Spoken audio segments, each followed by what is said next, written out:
expected to change President-elect Biden's win. Republicans say it's the wrong strategy. When you tell black voters and Hispanic voters in Milwaukee and Madison their ballots shouldn't count, you're sending the wrong message in the long term. I'm David First. It's Morning Edition from NPR and WNYC.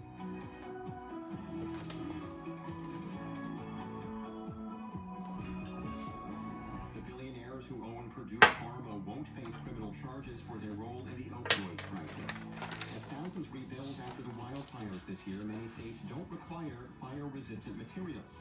And we remember the late former mayor, David Dinkins. It's Wednesday, November 25th. The news is next.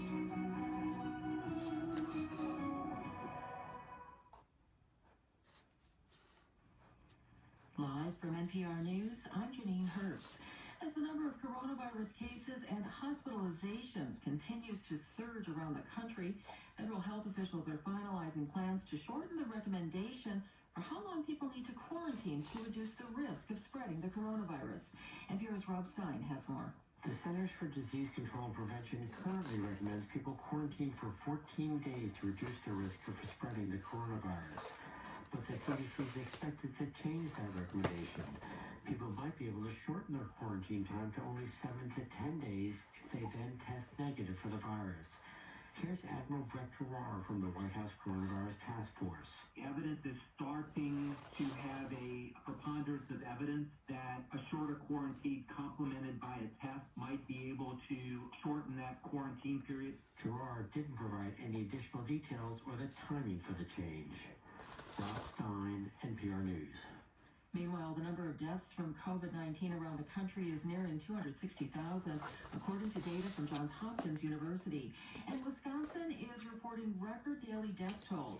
The State Department of Health Services reported more than 100 deaths in a day for the first time on Tuesday. That has Governor Tony Evers begging people to stay home this Thanksgiving. If you're planning to spend Thanksgiving with people outside of your household, we urge you to seriously reconsider. We all must make short-term sacrifices for our long-term health. None of us wants to be the one to unwittingly spread this virus to somebody we love or host the next super spreader event we hear about in the news. State health officials say the greatest risk of infection is from people who don't know they're infected. The CDC is also asking people not to travel this holiday period, but many are still flying. The TSA says more than 1 million passengers passed through security at airports around the country on Sunday. In Berlin, a car painted with anti-globalist slogans crashed into the gate of Chancellor Angela Merkel's office. There are no reports of injuries, as NPR's Rob Schmitz reports. Pictures and video from the scene showed police inspecting a station wagon that had hit the gate of the Chancellery office, an enormous building set back from the city's main roads. The words "Stop Globalization Politics" and "You Damn Killers of Children and Old People" were written in white on both sides of the vehicle. Inside the Chancellery building, Merkel was in a cabinet meeting, preparing for an important meeting later today with the premiers of Germany's 16 states, in which an extension to the coronavirus lockdown and further steps to combat the pandemic are due to be discussed. Europe is on high alert after suspected Islamist militants killed 8 people in Paris, Nice, and Vienna in recent weeks. Rob Schmidt, NPR News, Berlin. U.S. futures contracts are trading in mixed territory. Dow futures are down 0.2%. You're listening to NPR News. And this is WNYC in New York. It's 4 minutes after 7 o'clock. Good morning. I'm David First. 46 degrees now, mostly sunny today, a high of 57. A new lawsuit alleges remote learning is failing New York City's special education students. Gothamist's David Cruz reports. One parent described her special needs son, who can't see, hear, or speak, trying to attend class online. She was one of 7 parents now suing the city to demand the education department provide extra months of tailored learning for students with disabilities that would help offset the limits of remote learning. Some students have also aged out of the system if they have turned 21 during the pandemic. The lawsuit is seeking a commitment from the city for additional months of services for them too. A spokesperson from the Education Department says the city will review the lawsuit, which was filed by the education nonprofit Advocates for Children. But she says a recent court ruling found that remote learning doesn't amount to a denial of services. With the increase in holiday travel, workers at Newark Liberty Airport say they're increasingly worried about COVID-19, and many of them don't have health insurance. WNYC's Karen Yee reports. The baggage handlers, cabin cleaners, and wheelchair attendants at Newark airports are low-wage subcontractors, and many of them can't afford the health plan offered by their employer. That's why their union, 32BJ, is pushing New Jersey lawmakers to pass a bill that will provide workers with a health insurance supplement. Andre Cooper is a cabin cleaner, and that means working in tight spaces, cleaning up after passengers. Crumbs, papers and stuff, and people don't know how to use it out the right. He suffers from high blood pressure and is worried about contracting the coronavirus. A similar bill for New York airport workers passed in Albany this year, but has yet to be signed by Governor Andrew Cuomo. Downtown Manhattan's Astor Place Hairstylists has just been saved, just days before it was set to close up shop for good. The longtime owner announced last month that the nearly 75-year-old barbershop would close today as a result of declining business due to the pandemic. But a group of dedicated customers, including financier Jonathan Trichter, have bought the iconic shop, and they say they're keeping it open. Astor Place defines so much of what downtown New York City is for my entire existence in New York City. I couldn't let it close. Trichter says he got his first, quote, adult haircut at Astor Place when he was 15 years old. The former owner, Paul Veza, says the transition will be seamless and the 30 barbers employed at the shop will keep their jobs. It's 46 degrees now, mostly sunny skies, and yes, we're going to get up to 57 degrees this afternoon. Tonight, the rain will begin overnight, mostly after 4 a.m. We'll drop down to 50 degrees. And for Thanksgiving Day tomorrow, rain through the day, a high near 60 degrees. Clearing by Friday, it'll be partly sunny with a high of 58. Support for NPR comes from iDrive with Remote PC, providing remote access to PCs, Macs, and servers from anywhere, assisting those working from home, and also enabling remote assistance for customers at remotepc.com. The news has been overwhelming, and it's hard to keep track of what's important. So take a listen to Consider This, a new podcast from NPR and WNYC. In just 20 minutes, it brings you all of the essential national and local stories you need to stay informed and get through the day, like when will schools reopen, or what happens to small businesses that can't pay rent, and will 24-hour subway service ever return? Find out on Consider This. Get it every weekday at 5 wherever you get podcasts. Edition from NPR News. I'm Steve Inskeep. And I'm David Green. President-elect Joe Biden's new national security team is getting to work. Here's how Biden put it yesterday. America is back, ready to lead the world, not retreat from it. Once again, sit at the head of the table. The task ahead, of course, is enormous, and to take it on, Biden has nominated several former senior Obama administration officials to top national security positions.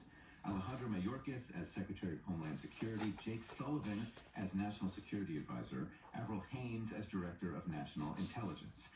Dennis Blair is a former Navy admiral who served as President Obama's first Director of National Intelligence, and he joins us this morning. Admiral, thanks for being here. Good to be here, David. So this is kind of a moment you know well. You began your job as DNI in the White House under President Obama, coming right out of the Bush administration, different policies, different approaches. What is that kind of pivot like for them right now? Well, it's a case of learning where all of the levers are, which will be easier in the case of the Biden team. It's a case of going from being able to talk about the big issues that face the country to the awful realization that you actually have to do something about them and make good things happen. What do you mean by trying to figure out where the levers of power are? I mean, could the levers have changed in these 4 years while some of these people have been out? Well, it's the combination of diplomacy, use of the armed forces, use of intelligence tools in order to advance American interests in a particular issue or region, and those things do subtly change over 4 years, and you find that the old mixture of those levers of power that the United States deploys is not effective in its original form, and you have to alter them. I just think about, some of the relationships with European countries, for example, countries that, where leaders have been very frustrated with some of the language and rhetoric coming from the Trump administration. If you're in a new foreign policy team coming in, I mean, what are you doing to kind of build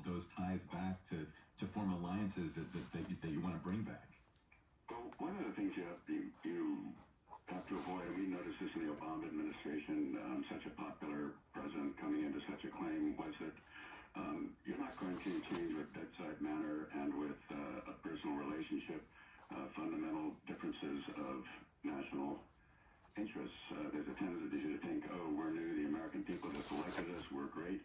When I talk to fill in the blank, name the foreign leader, that person will be just as convinced as the American people were of the need to do it my way. And in fact, real national interests underlie some of these differences, and you have to be smarter about what it really is you're dealing with another country that you have to work with or have to oppose, than just thinking that the charm of your personality and the fact that you're new will make the real difference.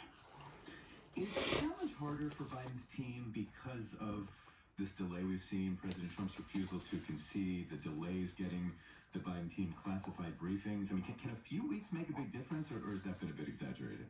That's been way exaggerated, in my opinion.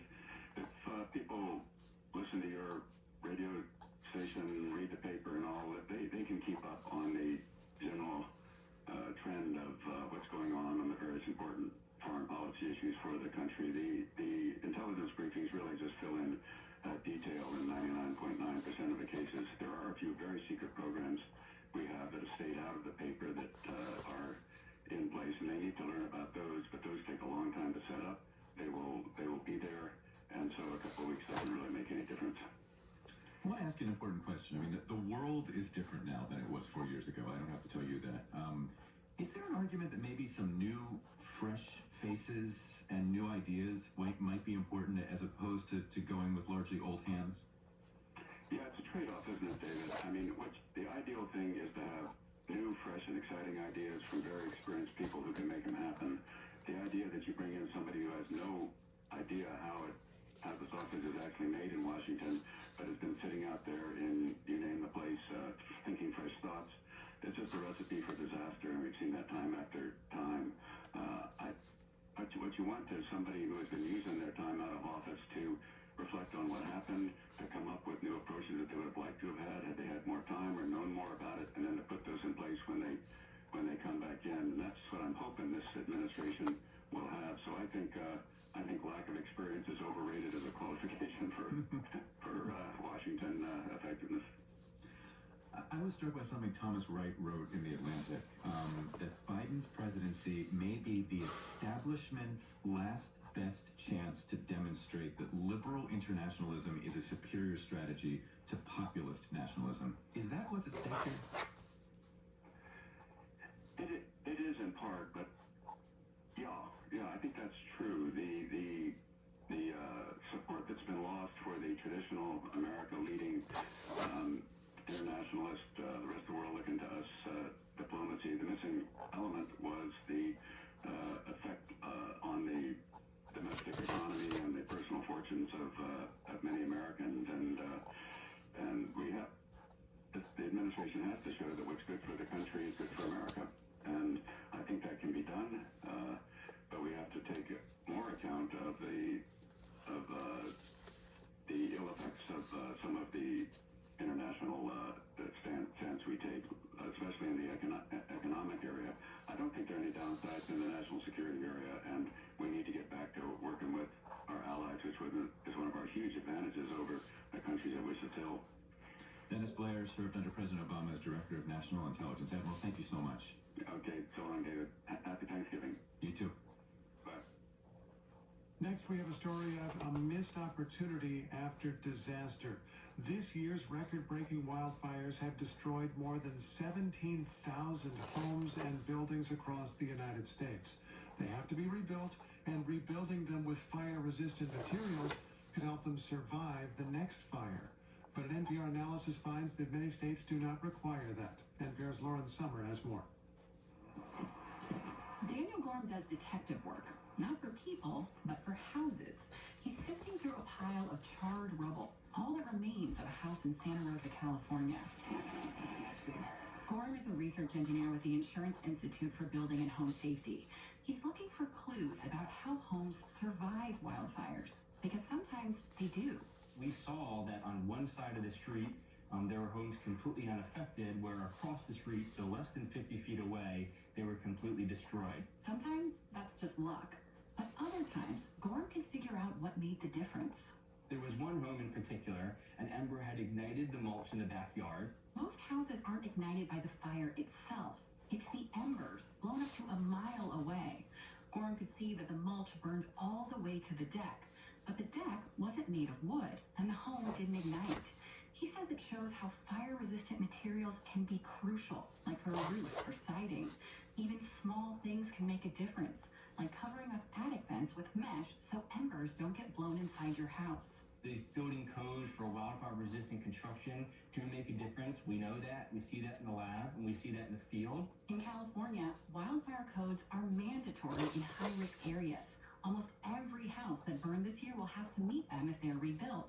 But that's not true across the West. According to an NPR analysis, more than 6,000 homes in other states won't be required to be wildfire resistant. It does feel very much like a missed opportunity when it's right there. We're right there with the opportunity to build back stronger. Because in those other states, wildfire building codes have gotten pushback. The first item is item 7A. In Oregon, state building officials began debating wildfire codes 2 years ago. Firefighting officials like Ralph Sartain of Ashland Fire and Rescue made the case that many cities are growing into risky areas. We're pushing further and further into the mountains, but we're not doing anything to protect the buildings that we're getting, and we're getting wildfires and wildfires. But home builders on the state's Code Review Council, like Jan Lewis, questions the need for wildfire codes. I think it's unnecessary. I think it's time to allow Oregonians the freedom to choose where they want to live and the personal responsibility to construct their homes to work with that choice. The wildfire codes did get approved in Oregon, but they're optional. Cities and counties can choose whether to use them. Sartain says only 2 cities and 1 county have considered it so far. We would love to have seen it as a statewide adoption, but we could barely get it passed as voluntarily complied inside of a city or inside of a county. The home builders would not allow it in any way, shape, or form on a statewide basis. Home builders say their concern was cost. Justin Wood of the Oregon Home Builders Association says the codes could add several $1,000s. It's a real world issue that we have to figure out how to incorporate the cost of these increased things. Still, independent studies have shown it can actually be cheaper, and Wood personally sees the need. I think if you're going to be building houses up in wooded, forested areas, I would take measures to protect the home. Home building groups in Colorado have also opposed statewide wildfire building codes, which means thousands of homeowners in Colorado and Oregon are deciding how to rebuild for themselves. I actually didn't know that my own home had burned for a couple of days. Christiana Rainbow Blues is fire chief of the Upper Mackenzie Rural Fire Protection District in Central Oregon. In September, she and her crew responded to a brush fire that turned into an inferno. Hot weather made vegetation bone dry, conditions that climate change is making worse. It was really just a perfect setup for a disaster like that. More than 400 homes burned, including her own. Now she's just starting the slow process of rebuilding. She plans to use fire-resistant materials, which isn't required, but she thinks others in her community will struggle with that. If they were underinsured or not insured, what they can afford may not be what they actually want. They may have to settle for something that's less fire resistant. It's a lower priority, she says, when your basic needs aren't met. Months later, hundreds of people are still in hotels. It's awful, and the morale is just, rock bottom. It's why, without help, the months after a disaster are actually the hardest time to prepare for the next one. Lauren Summer, NPR News. This is Morning Edition on WNYC. I'm David First. Coming up, a new project aims to educate New Yorkers about the many streets and neighborhoods in the city named for people who used to keep slaves.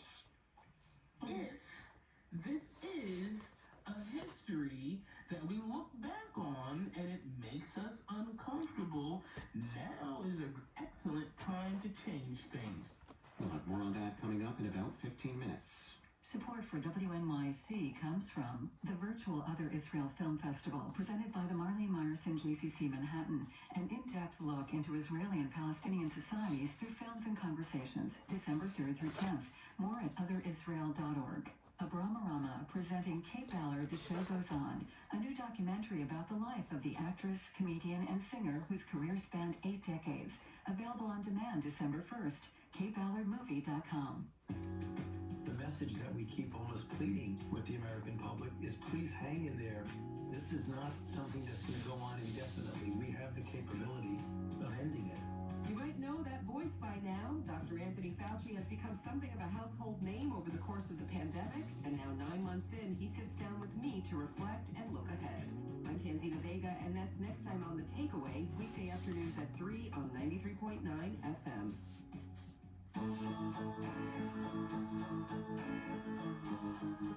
46 degrees in Central Park. Mostly sunny today, going up to a high in the upper 50s.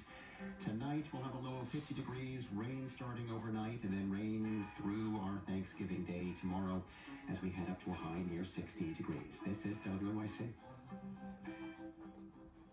Support for NPR comes from WNYC members and from Duolingo, a language learning app built around the idea that learning should be fun to keep learners motivated. With bite-sized lessons in more than 34 languages, Duolingo is available as an app or at duolingo.com. ProQuest, whose website, Black Freedom Struggle in the U.S., curates 2,000 documents related to the fight for civil and human rights, open to all at proquest.com/go/blackfreedom.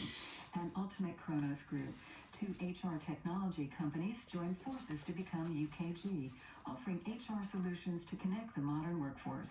At ukg.com, our purpose is people.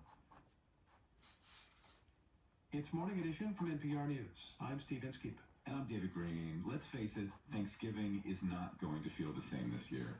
We decided to call chef and author Carla Hall to find out what she's doing. She had just figured out a way to make her mom's 80th birthday feel special with many guests on Zoom, and her Thanksgiving plans are definitely different, though some staples are not going to change. Carla Hall, it is great to talk to you. Thanks for doing this with us. It's my pleasure. I feel like we're in this together, but apart. I like that. You know what? I'm just going to hold those words for this week and beyond. I really like hearing that. Is that kind of the way you're approaching this holiday season? It is. I mean, everyone keeps saying, it's going to be different. It's different this year. We can't travel. We can't do this. And I think that we just have to lean into that. So tell me what that means. Like, how does that manifest when it comes to planning your Thanksgiving Day? Well, I was planning for my mom to be there. My sister and I planned an 80th birthday party for my mom, and that was this past Saturday. Oh, happy birthday to her. It's 80 years, and so we really went all out, and we spent so much energy on it. And then after the party, we're all exhausted, and we're looking at each other, we're like, we have to do this again on Thursday. And we're like, why are we doing this again on Thursday? And so we said, you know what? We can meet on Wednesday. We can meet on Friday. But let's do whatever we want on Thursday. And we took away that pressure. I love that. So what's the plan for Thursday? So we're going to do a Friendsgiving, which we never do because it's always with family. And everything is going to be much smaller. It's 6 of us. And we've sort of been in a pod. There's 6 of us that have been sort of together throughout the pandemic. But what I'm saying to other people, instead of a whole turkey, maybe you get a turkey breast if you want to cook something. If it's going to be a smaller group, we're going to have sort of a potluck, whatever anybody wants to bring. It doesn't have to be the traditional fare, and it'll be what it's going to be. That sounds great, and I guess that really follows what the advice we've been getting. Like, if you're going to have a group, make it a pod that you've already been with, and don't risk bringing new people and traveling into the mix. Right. If you want to do the dinner, one of the things that I did was just take chicken parts. You're going to sear the chicken. You're going to take it out of your pan, and then you're going to add in your thinly sliced onions. You're going to saute that, and it's all of that fond and flavor on the bottom of the pan. And then you're going to add all of the herbs that make poultry seasoning. So rosemary, sage, thyme. You're going to add some black pepper. And then as you're cooking that, you're going to add a little bit of stock. You cook your onions, throw some garlic in there. Now that's all saucy. Add your chicken back in. And that is going to become part of your gravy. So it's smothered chicken, but in the vein of Thanksgiving and what you might do with turkey. Because all those same flavors. So there's one dish. I love that. So that's the main dish. That would be the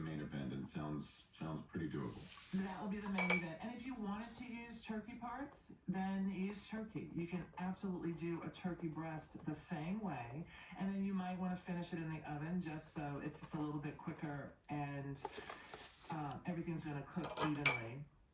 So then for candied yams, because that's what would be on my table, I get yams, roast them in the oven like baked potatoes, put them on a sheet pan.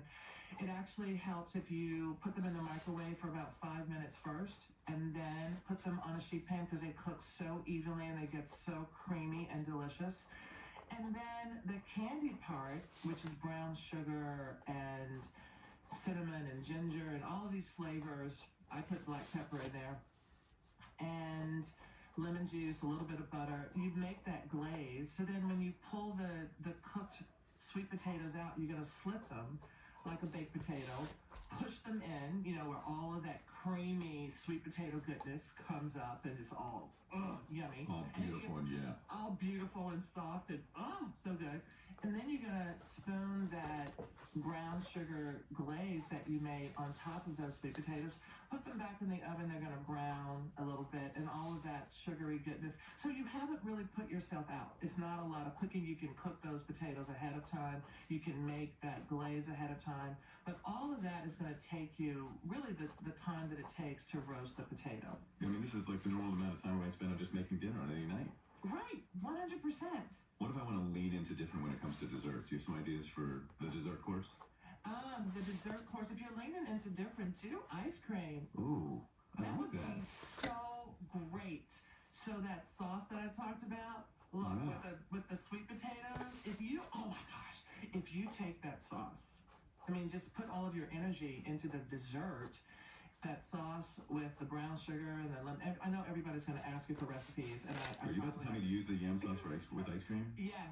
Use Oh the my yam God. sauce over vanilla ice cream or butter pecan ice cream. Oh, I'm good. That's yes. Yes, in every way. That sounds amazing. But look, another thing that I think people can do, they're missing their family and friends. Yeah. Have those Zoom calls while you're preparing or while you're talking about what you're going to prepare for dinner and have that connection. Oh, like while you're in the kitchen. Yes, I think that would be fantastic. So what's your plan when it comes to conversation? Like, are you going to reflect on big, deep thinking about 2020? David, I've already had the deep conversations about 2020. I don't need to have those. I